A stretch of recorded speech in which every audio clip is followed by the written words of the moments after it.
Alors l'attaquant le plus efficace d'Europe se présente au Parc des Princes ce soir. Harry Kane, 22 buts en 15 matchs cette saison. Même Cristiano Ronaldo et Léo Messi n'ont jamais atteint ce total aussitôt dans une saison. Oh. Globalement, les stats sont hallucinantes depuis qu'il est arrivé au Bayern. 111 matchs, 107 buts, 29 passes décisives.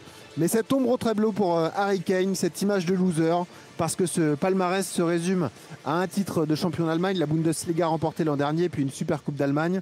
Sinon, c'est 6 finales perdues pour Harry Kane, 2 finales de l'Euro, une finale de Ligue des Champions 2019 et surtout aucun but marqué sur ces 6 finales. Alors ce soir, dans Rotem sans flamme, on va ouvrir le procès d'Harry Kane, accusé d'être fort contre les faibles et faible contre les forts. Le procureur, c'est monsieur Jérôme Roten. Bonsoir. Bonsoir à tous. 2 avocats pour Harry Kane, Maître Petit, bonsoir. Bonsoir. Et Maître Savidan, bonsoir.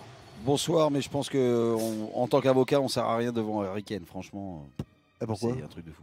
Bah non, mais parce qu'il n'a pas besoin d'avocat en fait. Ah bah on verra. Eh bah, le verdict sera rendu par Thomas, supporter du Bayern Munich. Salut Thomas. Salut, il est resté à l'antenne, Thomas? Salut Thomas. Non, c'est un autre Thomas. Ah d'accord, ils s'appellent tous Thomas. Prénom à la mode. Ouais. Alors Jérôme, vas-y, c'est parti pour ce procès. La mission est difficile, mais tu peux y arriver. Non mais la mission est extrêmement difficile. Après, l'accuser de ne pas être à la hauteur des grands matchs, c'est un peu fort, mais c'est provocateur. Mais la réalité, c'est que, et tu l'as dit, on a juste à rappeler que Harry Kane est un formidable buteur, est un formidable joueur, il n'y a pas de souci. Le seul souci d'Harry Kane, c'est que déjà il a mis du temps pour se confronter aux meilleurs, avec les meilleures équipes, parce qu'on ne peut pas dire que Tottenham est une équipe des premiers rangs en Angleterre. Et là, je parle sous le contrôle de Manu Petit en plus. Il y a plein d'équipes qui se placent avant Tottenham, même s'ils ont des gros moyens. Il est resté quasiment 10 ans à Tottenham en marquant énormément de buts. Mais le palmarès, oui, il n'a pas tourné. Pourquoi? Parce que il y avait plus fort, des équipes plus fortes et des joueurs plus forts ailleurs que Harry Kane et les joueurs de Tottenham à l'époque. Donc, il s'est mis un peu en danger en partant en donnant un nouvel élan à sa carrière à 30 ans. À 30 ans. Ouais. Et donc, il arrive au Bayern. Il fait quand même l'exploit. Il n'est pas tout seul, mais la première année, de rater le titre de champion. Donc là, on se dit, pour de bon, c'est un grand chat noir. Ouais. Et pourtant, il avait mis 40 buts dans l'année. Donc, mais 40 buts sans gagner un titre majeur, encore une fois. Et puis, en effet, l'année dernière, enfin, ils sont champions d'Allemagne. Mais en Ligue des Champions, ils n'ont quasiment pas existé. Je me rappelle d'élimination contre l'Inter.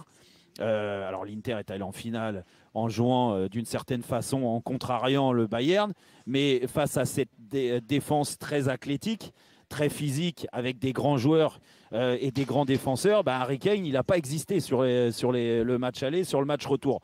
Donc moi je me dis qu'en effet, il y a un blocage. Alors est-ce que c'est un blocage en termes de talent? Je ne pense pas, parce que Harry Kane, il ne marquerait pas autant de buts s'il n'avait pas un énorme talent. Mais par contre, il y a un blocage psychologique. Mais c'est là qu'on l'attend, Harry Kane, dans ces matchs comme ce soir, oui, mais en fait. Benoît, ce que je veux dire, c'est que quand tu as 32 ans, ces belles années, elles sont passées, elles sont derrière lui. Alors, bien sûr que les stats sont ahurissantes.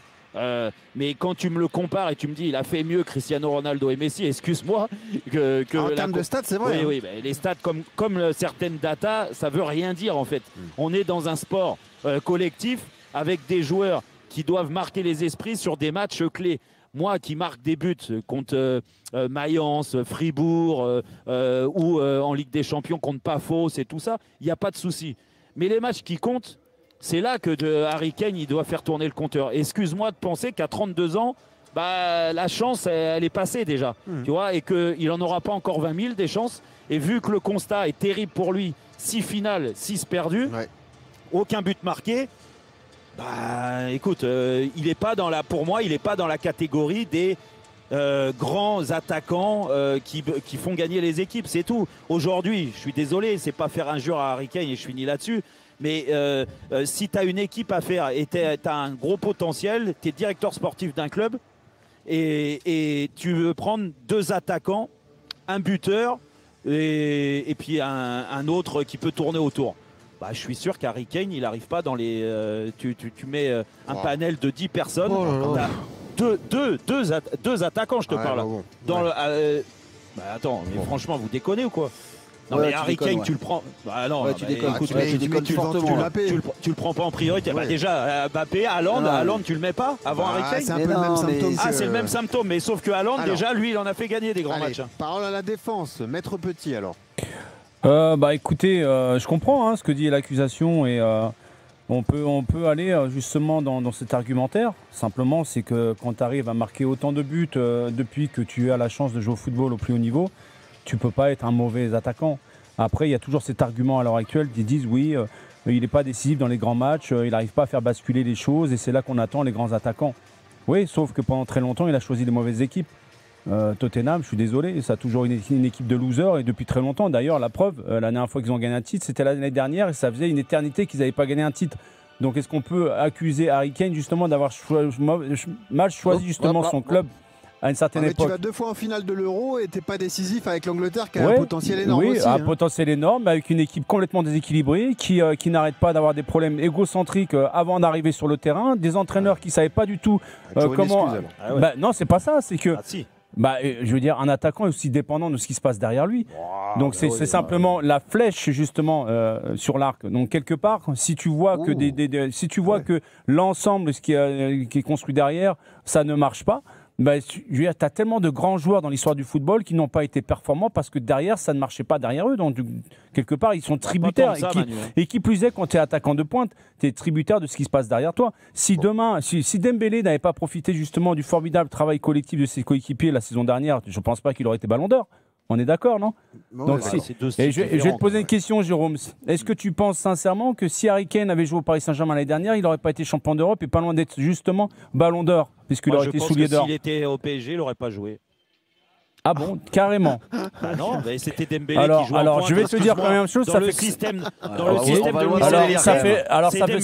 Ça veut dire que ça fait longtemps que tu n'as pas vu jouer Harry Kane. J'espère pour toi que ce soir, il n'aura pas l'occasion de marquer un but, voire un doublé, voire plus. Je lui souhaite aussi. Surtout que moi qui le suis depuis tellement d'années, ce garçon qui s'est forgé dans l'adversité, qui n'a jamais été justement du pain béni à chaque fois, qu'il a dû à chaque fois faire ses preuves, même au royaume des Anglais. Il n'a jamais fait l'unanimité. Pourquoi? Parce qu'il n'est pas bankable au niveau de la presse. C'est un mari incroyable. C'est un père de famille dédié et dévoué. Il ne fait pas des parties. Il n'est pas dans l'exubérance. On ne le voit pas sur les réseaux sociaux. Il est l'antithèse justement de ce qui se passe aujourd'hui dans le football moderne. Mais moi, je te parle simplement du footballeur. Un peu comme Dembélé. Non, mais du footballeur intrinsèque. Du footballeur intrinsèque. Si tu suis Harry Kane depuis quelques années, surtout ces dernières années, surtout la dernière année avec Tottenham, et ce qu'il fait au Bayern, c'est pas moi qui le dis, c'est Rummenigge, c'est tous les dirigeants du Bayern Munich. Et je suis complètement d'accord. Ce garçon, il a une palette incroyable dans son jeu que très peu d'attaquants de pointe ont. Mais dans le style, l'accusation, l'accusation se trompe, mais c'est normal avec un manque de compétences. C'est qu'en fait, Harry Kane, c'est un buteur. C'est pas un attaquant. Et c'est là en fait où tout le sujet, la base, elle est là. C'est qu'un buteur. À l'image Manu vient de te dire l'inverse. Attends, justement, c'est là où j'allais continuer sur mon partenaire qui a enclenché le truc. Pas d'accord. Et mais non, j'ai pas dit qu'on n'était pas d'accord, justement. C'est que, en fait, Harry Kane, c'est un buteur. Quand il a une équipe qui n'a pas forcément un jeu collectif à amener le ballon dans la surface, et bien forcément que lui, il va pas être prolifique parce que c'est pas un joueur à la Mbappé, c'est pas un joueur à la Dembélé qui vont partir du milieu de terrain, qui vont dribbler 3-4 joueurs, qui vont éliminer, qui vont être finisseurs. Et qui vont rentrer dans les 5,50 éventuellement marqués. Harry Kane, c'est un autre profil. C'est comme Olivier Giroud. Et c'est là en fait où Jérôme, c'est là où moi je trouve ça hallucinant. Il marque pas dans les grands matchs. Non, mais donc c'est là où je rejoins Manu. C'est qu'il n'avait pas forcément les équipes qui étaient ultra dominantes pour lui emmener le ballon.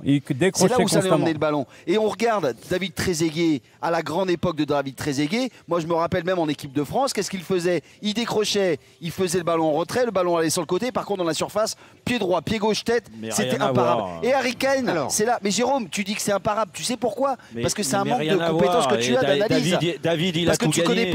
David, il a tout gagné. Mais attends, c'est pour ça que je te dis, Harry Kane n'a rien gagné. Voilà. Attends, à son prime. Et là, aujourd'hui, Harry Kane, c'est un buteur et c'est pas un joueur qui s'inclut dans un jeu collectif offensif, à construire, à faire remonter le ballon individuellement. C'est un finisseur. Donc là, tu me dis tout à l'heure. Voilà. Vas-y, Thomas. Alors, toi qui as de la compétence et une analyse est-ce énorme, qu'il est condamné à oui, je remercie quand même le procureur Rotten. Il passe quand même plus de vent qu'une éolienne avec ses arguments. Heureusement qu'il y a eu en face. Allez, c'est fini. Heureusement qu'il y a eu en face la défense qui a dit Harry Kane, c'est Olivier Giroud. Alors ça, j'avoue, je m'y attendais pas. Non, vous êtes trop forts, les gars. Mais dans le profil. Mais non, dans le profil. Je sais pas vous placer, moi, entre les deux. Non, dans le profil. La question d'origine, c'est est-ce que Harry Kane est fort avec les faibles et faible avec les forts, c'est ça? Je renvoie le procureur Rotten. Alors, je ne sais pas à quel moment Harry Kane a disparu contre l'Inter. C'est quand même le seul qui surnage un peu au match retour et qui notamment ouvre le score quand même pour le Bayern face à l'Inter, alors que le Bayern n'a pas du tout d'occasion. Je le renvoie au match aller où il a été extrêmement présent. Je renvoie le procureur Rotten à la demi-finale de Real Madrid d'il y a 2 ans, où Harry Kane fait une ouverture pour Alphonso Davies qui est incroyable dans un match où le Bayern... Une ouverture, c'est beau. Non, mais c'est bien. Mais si on juge un match à une ouverture... Jérôme, il veut des tika-tika, des mecs qui dribblent des mecs dans les cabines téléphoniques. Venant de la personne qui se vante d'avoir été le meilleur passeur de Ligue 2, je pensais que les ouvertures étaient quand même assez importantes. Thomas, faut revenir. Thomas, je me vante de rien du tout. C'est juste factuel, en fait. C'est factuel. Thomas, merci. C'est donc c'est pareil. Je t'adore, Thomas, je t'adore. La défense d'Harry Kane. Des ouvertures quand même. Il m'a dit il y a une ouverture et fantastique et Harry Kane était au-dessus. Jérôme, tu t'es fait démonter par un supporter du PSG. Merci Thomas d'être venu au